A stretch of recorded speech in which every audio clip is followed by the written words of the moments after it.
This is a Mike Lee News Update. North Korea. Now we're back in the dangerous situation of if North Korea does go ahead with the satellite launch, then a lot of this falls apart very quickly. More on that in a moment. I'm Mike Lee. I cover the news in depth. Today, the Associated Press is quoting from a new study by the Washington-based Center for Strategic and International Studies. It says the photographs that show North Korea rebuilding a satellite testing and launch facility amount to a snapback and illustrate how easily North Korea can undo the steps it's already taken toward denuclearization or dismantling its missile facilities. That brings me back to Jenny Town. She's managing editor of 38 North. That's a unit within the Stimson Group, based in Washington, a policy research group which describes itself as nonpartisan. I asked Jenny Town, where do we stand now with North Korea? I think the inability to get a deal out of Hanoi really deflated the diplomatic process. There was a pretty high expectation that we were very close to a deal, that we should have been able to get something very interim as sort of preliminary steps to start working on while we figure out the rest of the story. It's disappointing to know how far away we were from agreement on key issues that held up this potential interim deal. And while both sides were very careful to leave the door open for future diplomacy and characterize this in a very positive way, and with the intention to keep negotiating, it's very difficult to see how we maintain that momentum past this setback, especially now that you have some of these signals coming out post-summit of North Korea restarting, reversing one of its unilateral measures and rebuilding the facilities at the Sohae satellite launching station, the launch pad and the engine test stand. And you hear Congress, and you hear Bolton, and you hear other people in the administration already talking about imposing new sanctions on North Korea. This is all sending us, in a downward spiral here. And if we don't get back to talks right away, it's going to be very difficult to get back to talks in the future. You've used the words unexpected and disappointment, or implied that. What makes you think that there was a deal to be made that fell through? I mean, what information did you have? Because we don't know, as I understand it, what the decision makers inside either government really knew or planned to know or were planning on. So on what basis can you say that a big deal, was expected? Well, I wouldn't say a big deal. A little deal was expected. And I think there were very positive signs coming from the Trump administration and coming from Ambassador Began, especially in the speech that he gave at Stanford a couple weeks before the summit, where he did lay out some specifics of things that they had discussed. And you would assume that they would only say these publicly if there was a very good understanding that they were likely to happen. Or had been at least received well. I think there were signs, there were some talk, there were some leaks coming out of some very preliminary steps that were very reasonable steps, nothing too dramatic, but were certainly implementable, and especially implementable in a short time frame. That it did sound like they were planning to move forward with it, as well as the idea of the schedule itself had already penciled in a signing ceremony for a deal. I think there were some leaks that said that the deal was basically 3/4 of the way penned, and it was just waiting for the conclusion, and that they were still working out some last minute details. What it sounds like from the reporting, and it's been hard to piece together the full story, is that once the two sides got to Hanoi for the last round of pre-summit negotiations, this is where one side or the other, or both sides, started to up the ante to see what more they could get in this preliminary deal. And I think that's when things really started to fall apart.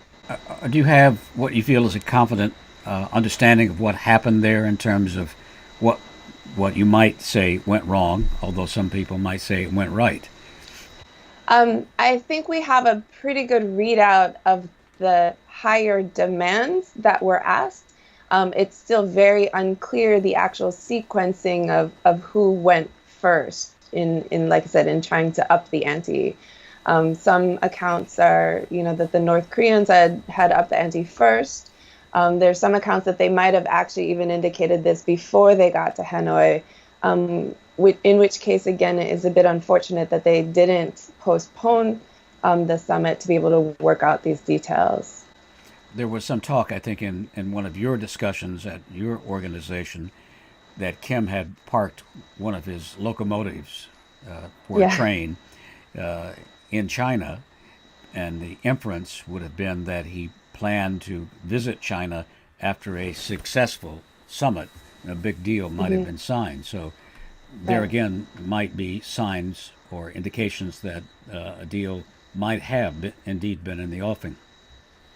Yeah, absolutely. And I think, the Chinese were expecting a deal to be signed. The South Koreans were expecting a deal to be signed. I think a lot of us that have been, kind of keyed into this process expected a deal to be signed. So it was surprising how badly things fell apart. And like I said, and really disappointing, because it really does set back the whole process now. One, it might help Trump look like a more tough negotiator, but at the same time, it also means there's nothing in place at the moment. There's no restrictions. There's no benchmarks. There's no indicators of, where we're going and how we're going to get there. And we're basically, the rhetoric is moving back towards square one of now we need to get everything because we can't trust even like little things, to be able to get even a small deal at this time. Well, to put it in super simple terms, I suppose that you and a lot of experts were hoping for a give and take process, and now we're into an all or nothing process. Well, we started with an all or nothing process, and we had started to get out of that mindset. And I think there had been a learning curve over the past, 7-8 months from the administration and from the North Koreans as well, as what won't work. But then it sounds like when they got to Hanoi, they went back to, instead of, the policy had evolved, they were ready to talk about a more incremental approach, an incremental agreement, start here with something and then work towards something more. And then, it sounds like at Hanoi, both sides, up the ante until we were back to that all or nothing approach that we know doesn't work to begin with. Well, the flip side of thinking might be that maybe Trump's walkaway will in the end work better. Do you discount that completely?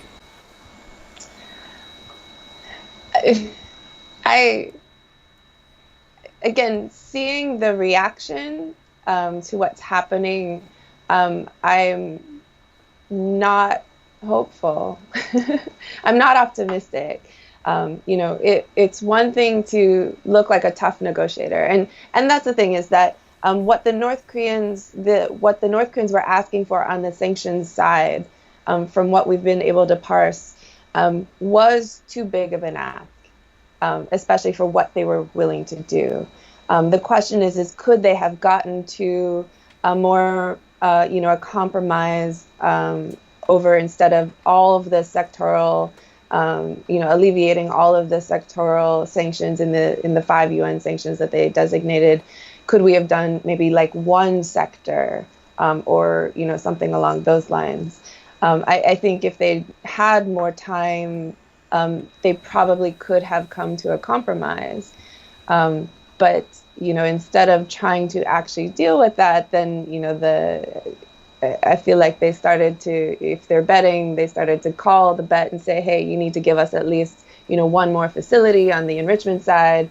And then, Trump went all in and said, well, why don't you just give us everything? And then we'll take off all the sanctions. And it's just, there's no trust here between our countries to begin with. And so that's an approach that the U.S. has tried before that has always failed to get us anything. Like I said, the rhetoric that's coming out of the administration now in the aftermath of this is veering back towards that approach, veering back towards we need to punish North Korea, we need to put more pressure on North Korea to get them to give us everything. And that's the fear, is that, yes, it makes him look like a better negotiator. He's not willing to fall for anything. But at the same time, it also looks like now we're more likely to get nothing. So Trump is backing Kim into a corner, giving him little latitude. And do you think it's likely that he's going to have to send some kind of signal that to get things off center again? Yeah, I think that the key here is, like I said, the longer it takes to get back to negotiations, the higher the cost is going to be for any kind of deal. The North Koreans are not making it easier by restarting the rebuilding of the facilities at Sohae. Even though it was never codified in U.S. DPRK talks, it was codified in the inter-Korean talks, where in the Pyongyang declaration, North Korea did commit to. Can you explain for our audience the inter-Korean talks briefly? Yeah, so Moon Jae-in and Kim Jong-un have had now 3 rounds of summit meetings. North and South meetings. North Korea, South Korea, the inter-Korean negotiation process. And so of those, there's been 2 different declarations. The second one coming out of their summit meeting in Pyongyang in September. One of the provisions of that agreement was that North Korea was going to agree to permanently dismantle the launch pad and engine test stand at the Sohae satellite launching station. So now for North Korea to have restarted and rebuilt those 2 facilities, because they had started to dismantle them last year, for them to start to rebuild those facilities not only goes against, sort of a reversal of the unilateral confidence building measure that they had offered to America, but now is in direct violation of the agreement that was made in Pyongyang between the 2 Koreas. And so, I think this is, a signal to both the U.S. and South Korea that the North Koreans are very frustrated that they have done these things, several confidence building measures, several meetings between the 2 Koreas. They've done some military confidence building agreements and measures and implementation, and they've shown, they've consistency in their language about being willing to denuclearize and do all these things. And yet at the same time, the parts that they want the most in terms of economic cooperation with South Korea and sanctions relief from U.S., they've got nothing. And I think this is a clear sign that they're frustrated.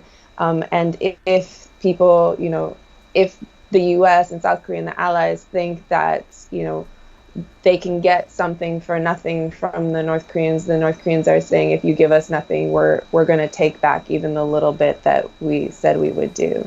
Presumably it would have been difficult for Kim to go back home after agreeing to Trump to go even further than he's gone, and he's already felt that he's gone too far, without those sanctions, at least something lifted in return. Well, and I think, there were sanctions measures that had been talked about in the pre-summit process that could have helped both the U.S. DPRK and the inter-Korean process. So, some of the measures that they were talking about was, giving exemptions to South Korea to be able to actually start the inter-Korean economic cooperation on the big projects such as Kaesong or the Mount Kumgang Tourist Resort, the Kaesong Industrial Complex, and possibly the inter-Korean railroads. Those are the major projects that the South Koreans had proposed. So, there were some sanctions alleviation there. And again, I think, North Korea overplayed its hand in asking for the sectoral sanctions on top of that. Rather than saying, okay, let's get this in place, let's jumpstart both of these, negotiation processes, give us some space to keep negotiating and move forward.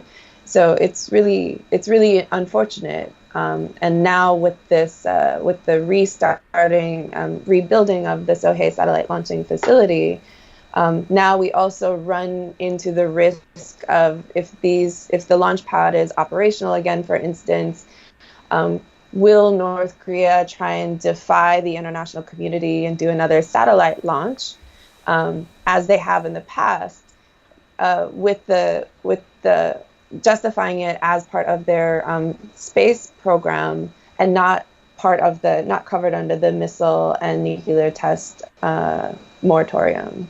And so this is what derailed the Leap Day deal back in 2012. This distinction between satellite launches and ballistic missiles, and when they'd given this up as a confidence building measure and said that they were going to dismantle the launch pad, it really closed that loophole and kind of helped see a path forward to be able to create the right space for diplomacy to take hold. Now we're back in the dangerous situation of, if North Korea does go ahead with a satellite launch, then a lot of this falls apart very quickly. Does that not make it really vitally important for China to stay involved? Oh, absolutely. I think it also has to factor into North Korea's calculations. Because right now, China-North Korea relations, they've been able to repair what they can. And China is a willing partner in this to support the diplomatic process. And in that, there's, political and economic benefits to having repaired that relationship. So, there is a resurgence of DPRK, China trade. There is, some education and training going on, and China's willing to help in order to help support a better and more stable political environment. And of course, U.S.-China troubled relations plays into it as well. Yeah, absolutely. Although both sides try to say it doesn't, that it's completely separate. But I think now, too, with North Korea, even if they're trying to send signals to the U.S. and South Korea, I think that they do have more at stake now than what they've had in the past. And so if they do a satellite launch, it not only, upsets the diplomatic process with U.S. and South Korea, but it also upsets the Chinese. And so whatever cooperation and whatever political, relations that they've been able to mend will dissolve very quickly. If they go ahead with the satellite launch, and then things start to backtrack into what we saw in 2017. Which brings us to the Sohae facility, and you actually broke that story with your satellite photographs of that facility this week. Tell us about that. So basically, the North Koreans had pledged to dismantle the engine test stand there. It's not the only engine test stand in North Korea, but it is the largest, and it's where they've been testing their large liquid fuel engines. And then also the launch pad, which is the launch pad that they've used for the last 3 satellite launches that they've attempted. And so this is their showcase space facility, satellite facility. They have a space center there. They've done, media tours there. They're very proud of it. They've built it up over the years. And so they had pledged to dismantle it. They started to dismantle it about August, when the U.S. DPRK talks seemed to start to stall. That movement on the dismantlement also started to stall. And basically nothing had really been done between August of last year and then February of this year. And so just before the summit started, about a week before the summit started, then we started to see movement, a lot of activity, cars, vehicles coming into the site around February 16th. It looks like the construction had started around like the 18th or so. And it's been pretty rapid construction at this site to rebuild the facilities that they had started to dismantle. But why, I'm sorry, Jenny, why would they do that before a summit? Wouldn't that endanger the summit in itself? Well, it's a good question. It only endangers the summit if they really believed that they were getting something that they wanted. So I think maybe it's maybe out of frustration, again, that they weren't getting what they wanted. It might have been their way of trying to put pressure on the situation. Pre-summit. If they Pre-summit. pre-summit, and there are some signs too that there's some back and forth of the story as to there might have been earlier signs that that they weren't going to get a deal, and they weren't going to get what they wanted on the sanctions side. So it's really hard to say, especially since it really wasn't detected until after the summit. So we didn't really notice it until about March 2nd, and so it wasn't like they might have. Sometimes people are like, well, do they know we're watching? And it's like, of course they know that we're watching, but we hadn't been watching very closely because nothing had been happening. Well, So when we you say really weren't paying. I'm sorry to interrupt. When you say not detected, do you mean not detected by you and your organization using commercial Right. satellites?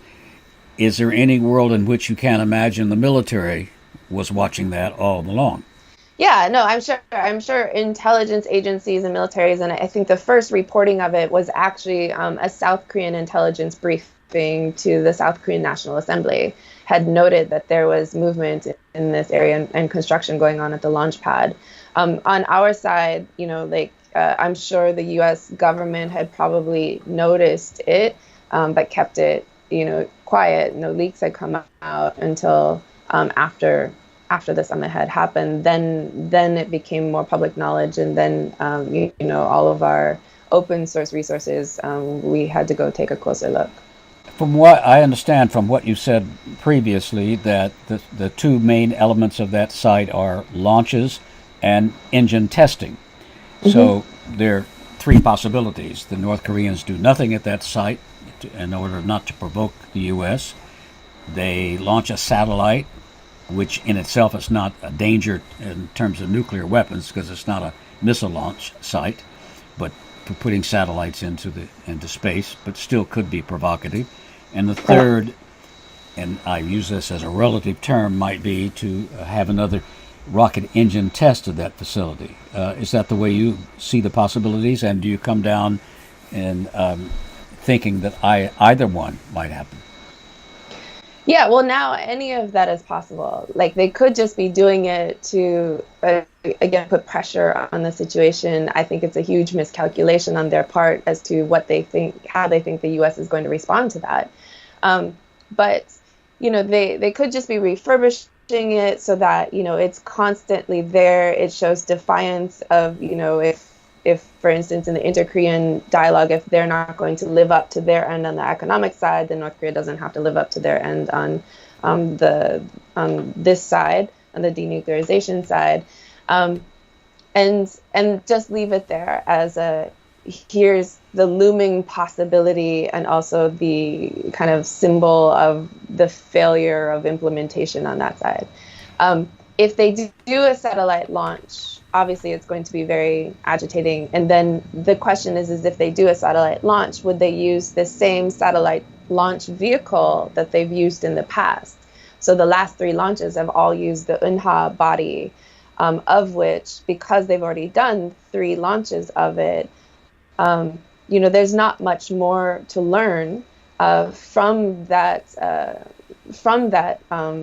SLV that could be applicable to a military context, to missile context. And that's always why this becomes so controversial, these satellite launches versus missile launches, is that there is some similar technologies and there are some things, some diagnostics that you can learn that can have application to the military side. But what they've already used, they've basically maxed out the learning process. But if they come in if they do a satellite launch and use a newer satellite launch vehicle, a larger satellite launch vehicle, then they can get new information that could be applicable to an ICBM. So there are many variations of how upsetting and how provocative a satellite launch could be, depending on what it is they're testing or what it is they're launching and when they're doing it, how they do it.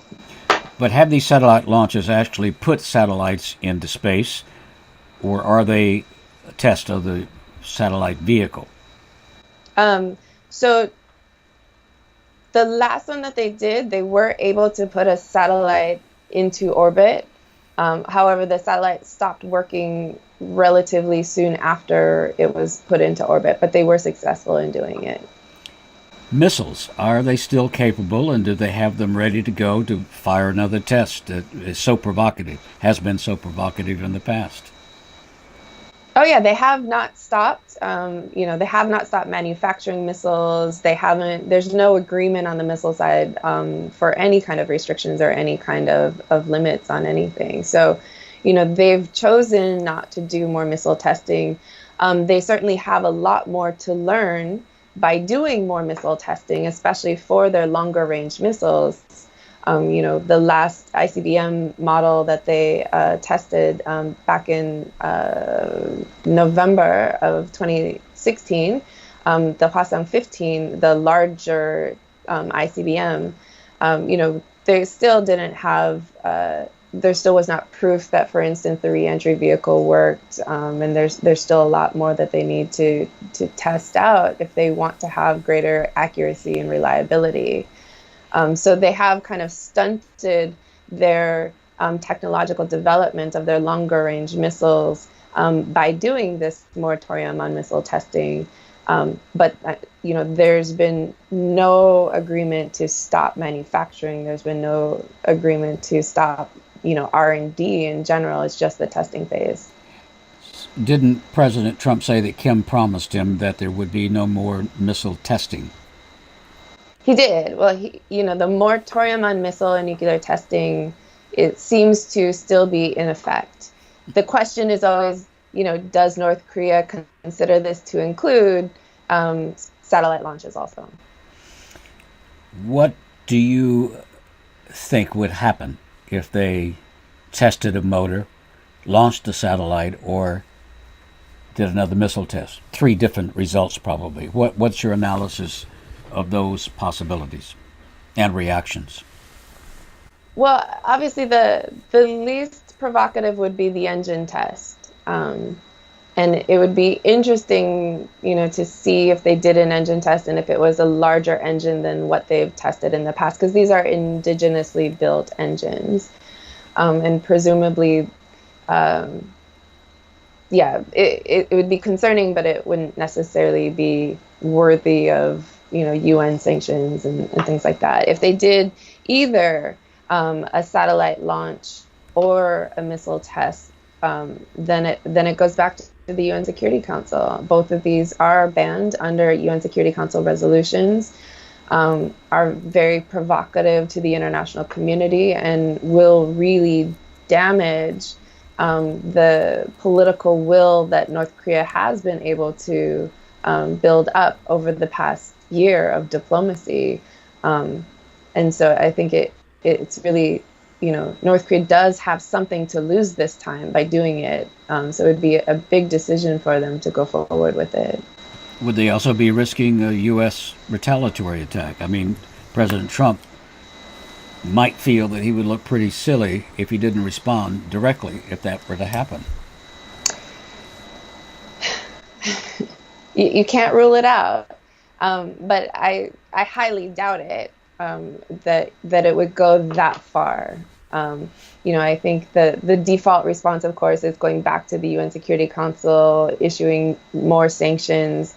The price of miscalculation, if you were to do a retaliatory strike, is just too high. And especially, I'm sure even if North Korea does this, that the South Koreans and President Moon would still be trying to voice restraint in response, however upsetting it would be and however disruptive it would be to the diplomatic process. How important to Kim is the mindset of the North Korean elite surrounding him? Well, he's not totally immune to it. But, at the end of the day, if he wants to do something, there's ways he can coerce that decision to be prevalent. I'm not sure. Can you draw that out a bit? I mean, are you saying that even powerful elite in North Korea would still be afraid to criticize Kim or Too much. take him Yeah. on politically. Yeah, no, I think there might be. I'm sure there's some skepticism within the elites as to what's happening and why are we doing this? Why are we going down the denuclearization road since we suffered so much to get here? I'm sure there's people who are like, why can't we go faster down the denuclearization road? Like, I'm not, I don't think there is a monolithic view of the situation in North Korea. But Kim Jong-un has to be aware that there are diverse views of this, that there are critics of this, but people aren't going to openly criticize him, and those who do are going to, at the end of the day, Kim Jong-un is a pretty brutal dictator and can make very decisive decisions and purge people pretty easily. Jenny Town, thank you very much for your insights. Great, thank you. It's my pleasure. I've been speaking with Jenny Town, managing editor of 38 North, part of the Stimson.org organization, a policy research group based in Washington. If you'd like to find out more about some of the virtually unknown and virtually secret developments that pointed us toward this crisis over many decades, please check out my podcast called Korea, the History Story That Never Told You. If you're listening on podcast, you already know where to find it. If you're watching this on video, the podcast link is below the screen. I'm Mike Lee. Bye for now. The North Korea nuclear arms story. This has been a Mike Lee News Update.